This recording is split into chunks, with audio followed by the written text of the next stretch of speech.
প্রিয় খামারি ভাই বোনেরা, আসসালামু আলাইকুম। আশা করি সকলেই ভালো আছেন। আমিও আপনাদের দয়ায় অনেক ভালো আছি। তিথি মুরগির খামারের ভিডিও অনেকেই আমার কাছে প্রশ্ন করেন, দেখতে চান। আসলে সবসময় ভিডিও করতে পারি না, যেহেতু আমি শহরে থাকি। এর জন্য আজকে আমি আরেকটা তিথি মুরগির ভিডিও আপনাদের মাঝে উপহার দিতেছি। অবশ্যই আমার চ্যানেল সাবস্ক্রাইব করে আমার পাশে থাকবেন, আমাকে একটু ভালোবাসা দিবেন। তিথি মুরগি কতদিন ডিম পারে বা কতদিন বয়সে ডিম পাড়া শুরু করে, অনেকেই আমাকে প্রশ্ন করেন।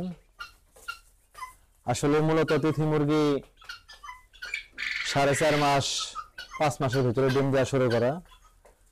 কিছু কিছু খামারের গাফিলতির কারণে 6 মাস, 6.5 মাস, 7 মাসে লেগে যায়।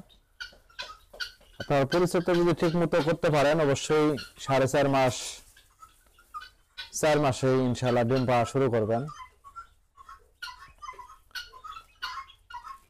আমি ইনশাল্লাহ ডিম পাইতেছি, ডিম থেকে বাচ্চা ফুটিতেছি। দেখতে পাচ্ছেন আমার খামারের মুরগিগুলা কি সুন্দর, দেখতে পাচ্ছেন। এই যে আমার মুরগির সাইজ অনেক সুন্দর। এই যে মুরগি